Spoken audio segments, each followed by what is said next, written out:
আসামিরা হলেন আওয়ামী লীগ সাধারণ সম্পাদক এবং সাবেক সড়ক পরিবহন ও সেতু মন্ত্রী ওবায়দুল কাদের, সাবেক স্বরাষ্ট্রমন্ত্রী আসাদুজ্জামান খান, সাবেক আইজিপি আব্দুল্লাহ আল মামুন, সাবেক ডিএমপি কমিশনার হাবিবুর রহমান, অতিরিক্ত আইজিপি হারুন আল রশিদ ও অতিরিক্ত যুগ্ম পুলিশ কমিশনার আবু সাঈদ হত্যা বাধ্যতামূলক অবসরে পুলিশের ঊর্ধ্বতন দুই রংপুর বেগম রোকেয়া শিক্ষার্থী আবু সাঈদ হত্যাকাণ্ডের ঘটনায় ওই সময় দায়িত্বে থাকা রংপুরের ঊর্ধ্বতন দুই পুলিশ কর্মকর্তাকে বাধ্যতামূলক অবসরে পাঠানো হয়।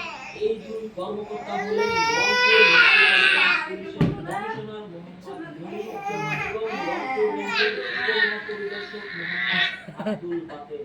আজ মঙ্গলবার স্বরাষ্ট্র মন্ত্রণালয়ের এই দুই কর্মকর্তাকে বাধ্যতামূলক অবসরে পাঠানোর কথা জানানো হয়। রাষ্ট্রপতির আদেশক্রমে মন্ত্রণালয়ের জননিরাপত্তা বিভাগের পুলিশ শাখা ১ এর সচিব মোহাম্মদ জাহাঙ্গীর আলম প্রজ্ঞাপন দিতে সরিয়ে দেওয়া হলো সিআইডি স্বরাষ্ট্র মন্ত্রণালয়ের জননিরাপত্তা বিভাগের প্রজ্ঞাপনের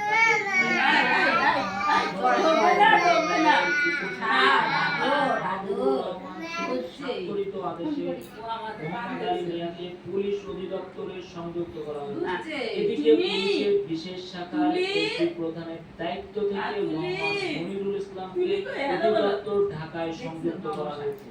বর্তমানে তার কোনো দায়িত্ব নেই।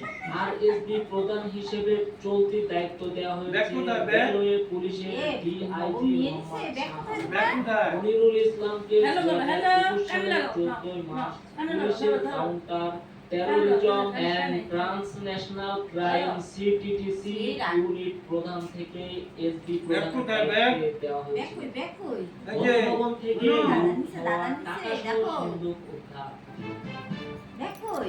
প্রধানমন্ত্রী